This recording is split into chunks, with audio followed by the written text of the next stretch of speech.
So we're here today at Landers shopping for the recipes that you have been asking for. So I'm gonna grab all my ingredients from Landers and then we're gonna head on to the kitchen studio.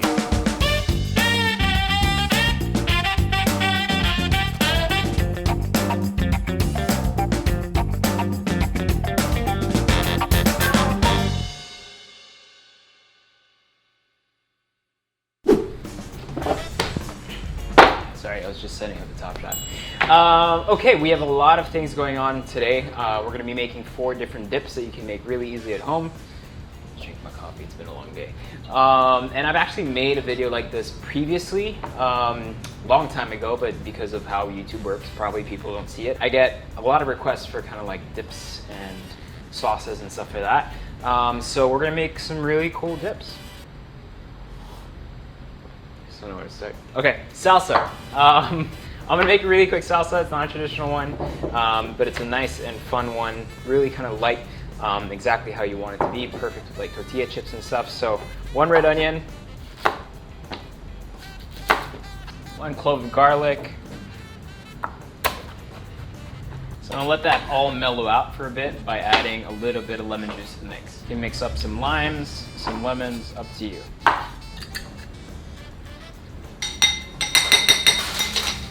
1 green bell pepper. I don't think we're gonna use much of it because it's quite huge. So maybe just the half will do. Remove this white pith because it's quite bitter. 2 beautiful plump tomatoes. So I'm gonna quarter them first. Then we're gonna go ahead and take out all that internal part. That's great for sauces, so you can always keep that. Remove the small bits that you don't need. Also, just make sure that your salsa isn't too watery. Slice those up, mix all that together. Some salt, and then a little bit of coriander. This is probably one of my favorite kind of like quick dips. You can add some chilies if you want to inside. I like to keep it nice and clean, just because it's really refreshing. I've seen some people add like olive oil and stuff like that. I like mine just nice and crunchy and kind of fresh. Leave it to me to have spinach and kale chips. Here I was looking for like tortillas.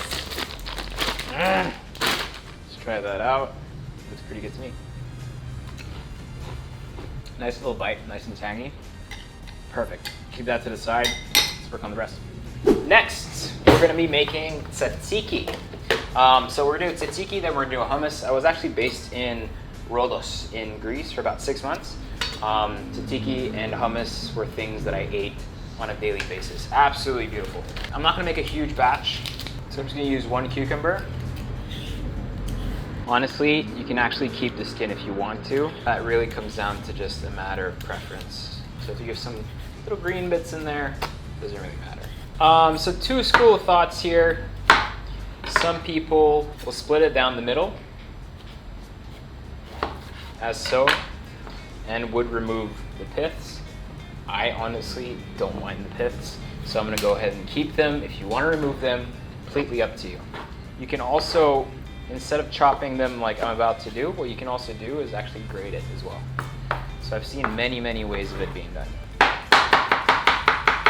This is probably like the healthiest one we'll have.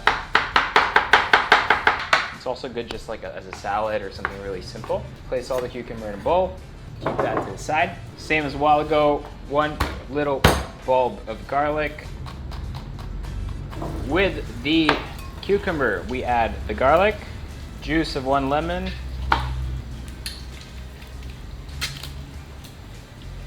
Greek yogurt, toss everything together, a little bit of salt, black pepper, good quality extra virgin olive oil.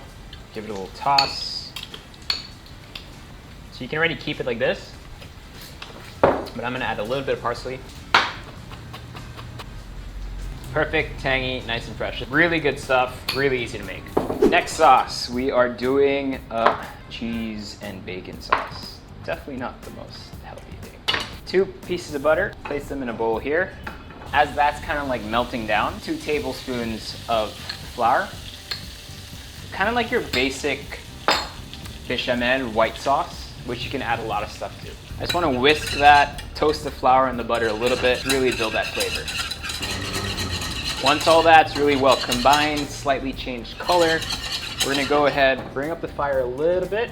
I'm gonna add in 1 cup and 1/4, 1 cup and 1/4, 1 cup, 1 and 1/4 cup, 1 and 1/4 cup, 1 and 1/4 cup of milk.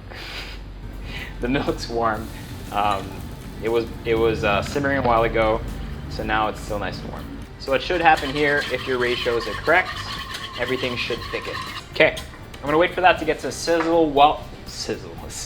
While that's happening, we can grate a little bit of cheese. So I got some cheddar. Ow, what?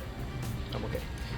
You'll see that the sauce is thickening up nicely, which is exactly what we want. Keep an eye on it so it doesn't go over. We can already start adding the cheese in there. Reduce the heat. Wait, there's a little secret I want to show you. Add a little bit of evaporated milk. If you've had cheese sauce before, you'll find that it has kind of like a sweet flavor, and that's exactly why. Well, that's why I think it is. But I've tried it before, and it's actually really tasty. Taste that already? More cheese. Never go wrong with more cheese.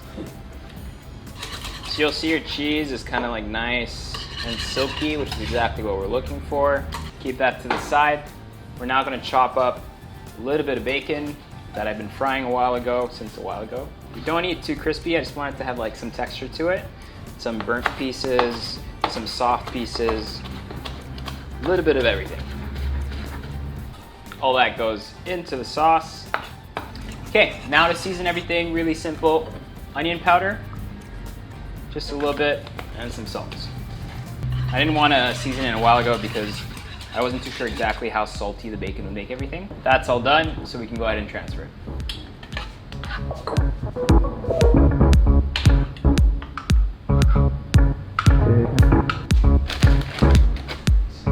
Time to try it.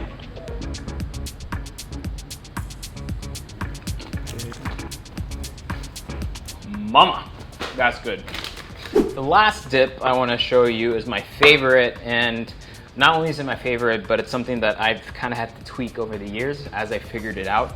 I had a hummus that was once almost on the hot side, and I always thought hummus was something cold for me because I always used to buy it in the supermarkets or at the deli. Only when I started making it at home did I start thinking, okay, why do I need to refrigerate the chickpeas after they're cooked or anything like that? And so I started doing them with warm chickpeas, and it just became so much more silky and smooth and everything you want it to be. So one of the things I've learned online, I got this from a recipe online, is if you're using canned chickpeas or chickpeas that are already cooked, you want to boil them or on a very low simmer with maybe half a teaspoon of baking soda. Cover the chickpeas a little bit with some water, and what that will do is really plump up the chickpeas, so it'll make the hummus like silkier, smoother, and more airy. And you'll see that the skins will naturally kind of peel off like that, which is exactly what we want. So that was step number 1. So now we're gonna go ahead and build the rest of the hummus. So really simple. You can use a food processor or a blender. Make sure your blender is just a really high capacity and high volume blender to make sure it really kind of combines everything. And we're gonna start first with our tahini. So you need amazing tahini and a great tahini quality, and you want to actually put quite a bit of this. I used to put kind of like 1 tablespoon. It was definitely not enough. You're aiming for 1/3 to even half a cup, depending on how nutty you want it to taste. This thing is quite expensive in the Philippines, so you can kind of scale it down if you want, but I find the more you have, the more flavor it brings. So I'm gonna go for about like, say 4 or 5 tablespoons. And as you can see, it's kind of like hard and tough. So what I'm gonna do is blend it first with the lemon juice. I'm gonna use the juice of 2 lemons. And that'll really just help loosen everything up.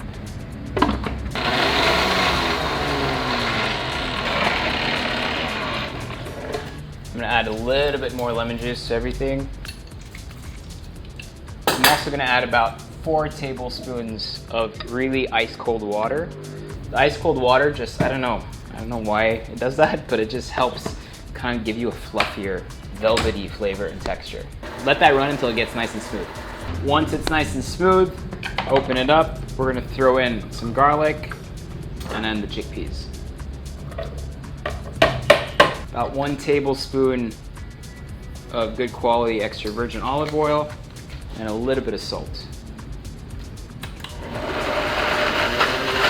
Now this is where you can actually adjust. If it seems like it's too thick, you can go ahead and add a little bit of water at a time. We're gonna go ahead and taste it. A bit more salt. That's kind of what you want to happen for like a natural vortex to form with the blender rather than it being like super chunky. So we're gonna go ahead and pour it out.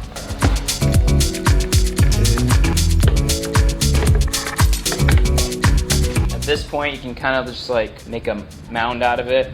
Add some pine nuts. If you have like paprika and stuff, you can add paprika on top. But for me, that's a perfect hummus. You can put some olive oil on it if you want to. I'm gonna keep it nice and clean because it's beautiful.